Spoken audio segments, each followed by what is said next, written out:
اعوذ باللہ من الشیطان الرجیم بسم اللہ الرحمن الرحیم وما احل به لغیر اللہ، اور اللہ رب العزت نے حرام کی ہیں تمہارے اوپر وہ جانور جس پر نام پکارا جائے اللہ کے سوا کسی اور کا۔ اللہ تعالیٰ نے جو چیزیں حرام کی ہیں ان میں سے ایک مردار، دوسرا خون، تیسرا خنزیر کا گوشت، یہ ہم نے پڑھ لیا تھا۔ اور چوتھی چیز آج جو ہم پڑھیں گے وہ اس قسم کے جانور ہوتے تھے جن کو مشرکین بتوں کے نام پر کھلا چھوڑ دیتے تھے یا بتوں کے نام پر نامزد کر دیتے تھے، پھر ان کو بتوں کے نام پر نامزد کرنے کے بعد ذبح کرتے تھے۔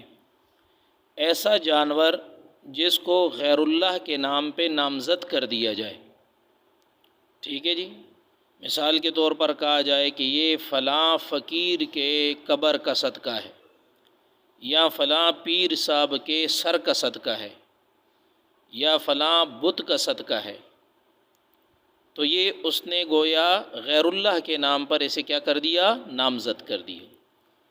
اب اگر اس جانور کو ذبح کرتے ہوئے تکبیر بھی پڑھی جائے یہ پھر بھی حرام ہے۔ اگر اس جانور کو ذبح کرتے ہوئے اس پر تکبیر پڑھی جائے گی اور شرعی طریقے سے ذبح کیا جائے گا، اس کا کھانا پھر بھی حرام ہے۔ کیوں؟ وجہ اس کی یہ ہے کہ اللہ رب العزت عبد اور معبود کا جو تعلق ہے، جس کو ہم عبدیت یا عبودیت یعنی بندگی کہتے ہیں، اس بندگی کے بارے میں نے آپ کو کئی دفعہ بتایا ہے کہ اس کے اجزائے ترکیبی کتنے ہیں؟ 5۔ اللہ کے ساتھ خوف کا تعلق، محبت کا تعلق، توکل کا تعلق، امید کا تعلق، تعظیم کا تعلق، یہ 5 تعلقات اللہ کے ساتھ خاص رکھنے ہیں، اس میں غیر اللہ کو شریک نہیں کرنا۔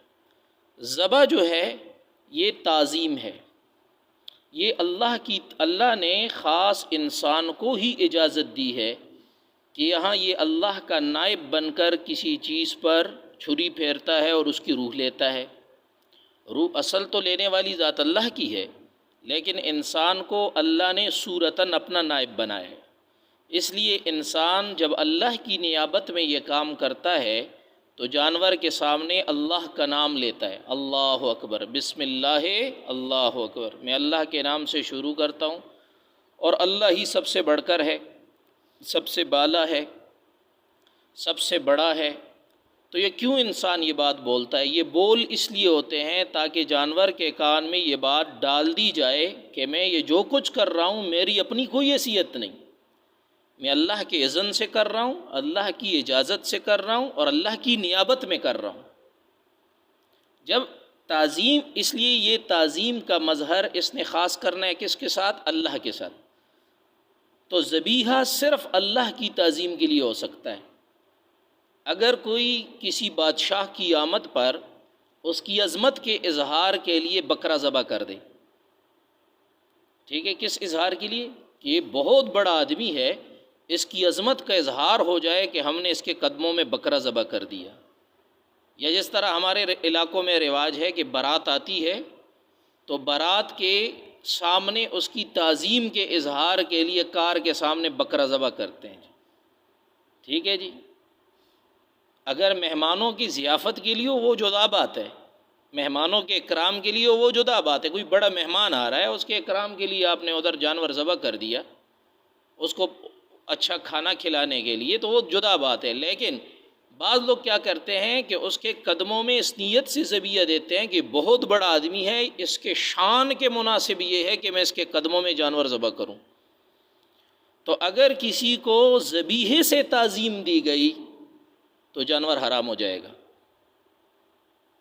کسی کو سجدے سے تعظیم دی گئی حرام فعل ہو جائے گا، کیونکہ سجدے والی تعظیم اللہ نے اپنے ساتھ خاص کی ہے۔ کسی کو آپ نے تعظیم دی اس کے سامنے رکوع کر کے، کسی کو آپ نے تعظیم دی اس کے سامنے ہاتھ باندھ کے، تو یہ مظاہر تعظیم اللہ نے اپنی ذات کے لیے خاص کر رکھے ہیں۔ ہاتھ باندھ کر قیام، رکوع، سجدہ، ٹھیک ہے جی، اسی طرح جناب ذبیحہ، یہ تعظیم کے وہ مظاہر ہے جو ذات ذوالجلال نے اپنی ذات کے لیے خاص کیے ہیں۔ اگر یہ تعظیم آپ پیر صاحب کو دیں گے، آپ قبر والے فقیر صاحب کو دیں گے، آپ بت کو دیں گے، آپ کسی بادشاہ کو دیں گے، آپ کسی اپنی نگاہوں میں معزز شخصیت کو دیں گے، جانور حرام ہو جائے گا۔ وما اہل بہ لغیر اللہ کی پہلی صورت یہ ہے۔ دوسری صورت یہ کہ خاص نام ہی اللہ کا نہ پکارا جائے، بت ہی کا نام لے کر کہ لات کے نام پر میں اس کو ذبح کرتا ہوں، جیسے مشرک کہتے تھے، منات کے نام پہ ذبح کرتا ہوں، حبل کے نام پہ ذبح کرتا ہوں، ان کے بتوں کے نام تھے۔ صحیح ہے جی؟ تو یہ بھی دوسرا مصداق اس کا یہ ہے۔ تو یہ پہلا مصداق ذرا دقیق ہے اور اس کو سمجھنے کی ضرورت ہے، اور آج کل کوتاہی اس میں ہے کہ ہم نام تو اللہ کا لیتے ہیں لیکن جانور ہم نے نامزد کیا ہوتا ہے کسی اور کی تعظیم کے لیے۔ تو یہ اللہ رب العزت نے اس کو کیا قرار دیا؟ حرام قرار دیا۔ اچھا جی، یہ تو حرمت کی حکمت آپ کو سمجھ میں آ گئی کہ ذبیحہ ہے تعظیم کے واسطے، اور تعظیم اللہ تعالیٰ نے ذبیحہ تعظیم کا ایک ایسا مظہر ہے کہ جو اللہ نے اپنی ذات کے لیے خاص کیا ہے۔ آپ کسی انسان کی تعظیم کرنا چاہتے ہیں، اسے سلام کریں، اس سے مصافحہ کریں، اس کے ہاتھ چوم لیں، اس کے ماتھے پہ بوسہ دے دیں، یہ تعظیم کے مظاہر سنت سے ثابت ہیں کہ یہ انسانوں کے لیے بھی ہو سکتے ہیں۔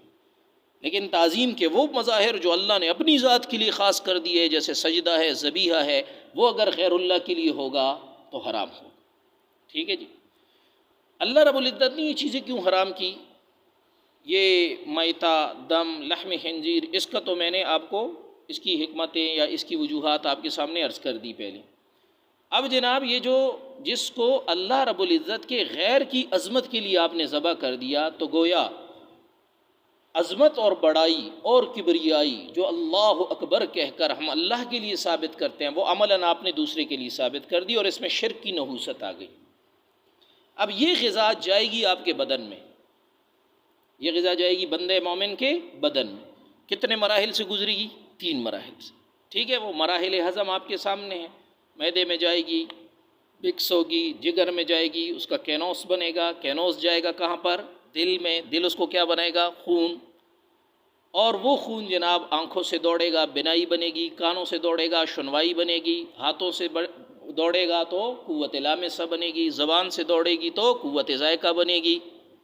تو جو حرام غذا بندے مومن کے پیٹ میں گئی، وہ یہ نہیں کہ بس پخانے کے راستے نکل گئی، اس غذا نے آپ کے ایک ایک عمل پر حرمت کی نحوست ڈال دی۔ اب آپ کی نگاہ پہ بھی وہ نحوست ہے، آپ کے کانوں میں بھی وہ نحوست ہے، آپ کے ہاتھوں میں بھی وہ نحوست ہے، آپ کے خیالوں میں بھی وہ نحوست آ جائے گی۔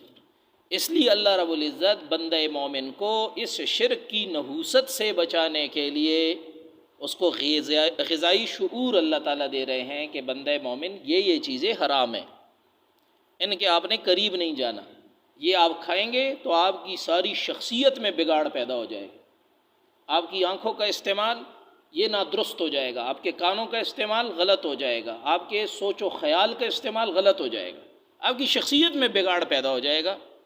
تو شخصیت کے بگاڑ سے بچانے کے لیے اللہ نے کیا دیا؟ غذائی شعور دیا۔ تو غذائی شعور، غذا کے بارے میں احتیاط، اپنی غذا کو پاک رکھنا، یہ بندے مومن کے اولین ترجیحات میں ہونا چاہیے۔ اور یہ شعور اللہ تعالیٰ نے مشرکین کا غذائی شعور ذکر کر کے اس کے مقابلے میں مسلمانوں کو بتایا ہے کہ بندے مومن کا غذائی شعور کیا ہونا چاہیے۔